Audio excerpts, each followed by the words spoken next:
Paano ko malaman kung ano pala, kung anong number na cylinder? Ito po yung belt. Start kayo lagi sa belt. Tapos yung isang silindro, 1, 2, 3, 4. Magandang araw po. Share ko lang sa inyo to. Basic lang to eh. Kasi nagpalit kami ng valve cover gasket. Yung sakyan ni Sir Dimension. Nag-overall ng karton kami ng steering. Ito yung ano niya. Mounting. Ito. Dito yung nakalagay, valve cover gasket. Tapos dito yung spark plug. Yan, 4. Share ko lang sa inyo kasi baka mamaya mangyari para alam niyo na rin. Kasi nag-hard starting daw to Sir. Tapos pagbukas namin ng coil, ito yung nakalagay dito. Ayan o. Basang-basa ng langis. So, dapat ganito. Toyo. Ayan o. Ito. Number 3. Ito yung paano ko malaman kung ano pala, kung anong number na cylinder. Ito po yung belt. Start kayo lagi sa belt. Tapos yung isang silindro, 1, 2, 3, 4. Ayan, may number pala to. Ayan, 1, 2, 3, 4. So, ikatlong butas dun siya tumatagas. So, papalitan namin ng oil seal. Kombi. Ito yung nakita ko. Siguro napalitan na to eh. Ayun o. Pansinin nyo yung portion na yan. Compare dito. Ito yung number 3. UP o. Ayan. Siguro ano.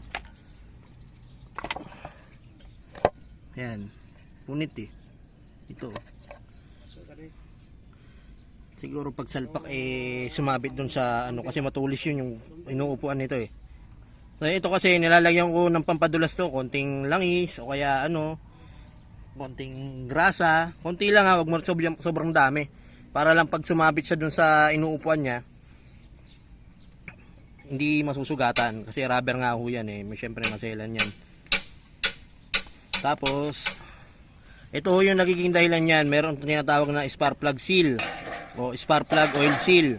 Ang trabaho niyan ay para hindi pasukin ng langis yung spark plug ninyo kasi dito yan eh. Nasa loob po yung spark plug. Ayan. Hindi lang kita. Dito yan nakayakap yung oil seal. Syempre itong makina natin babad ng langis yan. So, para hindi siya pumasok dito. Nasira nga ho o malutong na. May mga kaso na malutong na. O, kailangan na rin talagang palitan. Papasok siya dito. Pag pumasok siya dyan, syempre kuryente nababasa, so papalya. Papalya yung spark plug ninyo tsaka yung coil ninyo. So imbis na solido yung bugang kuryente dito sa number 3, mababawasan na. Tsaka basa eh. Nakababad na eh, punong-puno eh. Hindi lang kita sa camera. Ayan, pero punong-puno siya pagbukas kanina. So yun, papalitan lang natin. Ayan, balik tayo rito. 4 na piraso yan. Minsan, yung sa ibang sakyan, ito valve cover gasket, kasama na yan. Magkakarugtong. Ito iwahiwalay. So yun, may papalitan namin ng ano. Hanggat maaari, kung kaya nyo original po yung bilhin ninyo para rito. Kasi mura lang naman itong mga goma na to. Ayan, papalitan namin. Yun, spark plug seal. Maaari rin siyang katagalan pag napununan ng langis yung spark plug ninyo, mamamalya na yan. Minsan may mga nangyayari pa na tumitirik. Tapos pag start mo, maandar ulit, tapos mapalya-palya, manginginig yung makina. Kasi basa ng langis. So, ito lang dahilan, okay? So, yun, spark plug seal. Maraming salamat po sa mga sumusuporta sa akin. Mag-ingat po tayo lahat.